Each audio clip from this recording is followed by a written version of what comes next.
Tesla's Model S sedan and Model X SUV are getting updated designs for the new model year. Do Teslas even have model years? I don't think so, but doesn't matter. What does matter are the changes, some small and subtle and some pretty big and dramatic. Let's get into it. Now, the updated Model S, which was previewed at the automaker's fourth quarter earnings call, still looks more or less like the same electric sedan that's been with us since around 2012.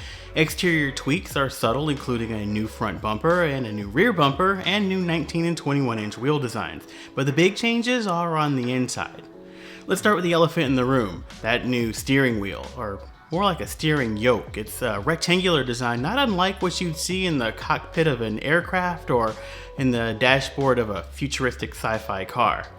Now, I'm wondering if Tesla's doing something different with the low-speed tuning of that steering to make it easier to do tight turns at parking lot speeds, because let's face it, I don't think that you can knuckle shuffle or go hand over hand with a wheel that's shaped like that. Either way, we're gonna have to wait to see what it feels like in person, but I'm guessing that this one's gonna feel hella weird. Now, the new steering yoke doesn't feature stalks for turn signals or headlamps. I'm guessing that the turn signals are handled by buttons on the steering wheel's face, and the headlamps and pretty much everything else in the cabin takes place on the touchscreen. Again, very weird.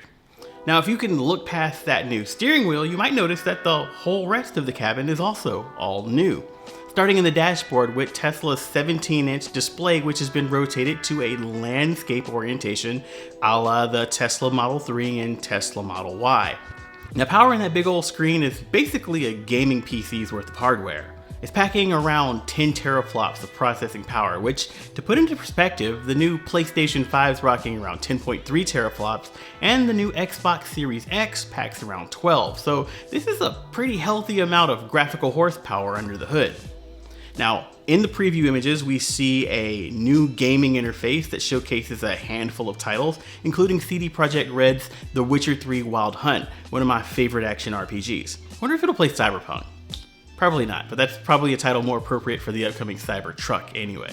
Now, I'm hoping that gaming is one of those things that gets locked down for when the vehicle's parked, but I can definitely see this being a very fun way to pass the time while you're waiting for your vehicle to supercharge. Now, on the back of the center console, an available 8-inch screen also serves up entertainment and gaming to backseat passengers, complete with compatibility with wireless gaming controllers, because let's be honest, keyboard and mouse gaming in a moving vehicle has gotta be a nightmare. Now, both the Model S and the Model X get this new interior, which is available in 3 colors, and both are gonna feature, finally, the new Plaid top spec trim level with 3 motors. The Model S Plaid will do 0 to 60 in 2 seconds, boast a top speed of around 200 miles per hour, and cruise for 390 miles of range between recharges.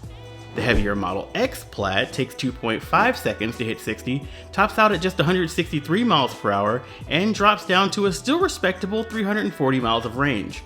Interestingly, both Plaid models, sedan and SUV, will come with identical $119,990 pre-incentive price tags. The Model S, however, also features a new top-spec Plaid Plus trim level that boasts around 1,100 horsepower between its 3 motors, does 0 to 60 in under 2 seconds, still hangs out around 200 miles per hour for the top speed, but can do 520 miles of range between charges. That's pretty darn nice. Now, both the new Model S and Model X are available for order on Tesla's website, with long-range and Plaid models boasting the new cabin and tech expected to be delivered around March. Prospective purchasers of the Plaid Plus, however, are going to have to wait a bit longer for the late 2021 delivery window. So what's the biggest piece of news here? The fact that you can buy a 200 mile per hour Tesla, that Elon's gone full meme lord and built a gaming PC that you can drive, or what about that wheel? Let us know in the comments below.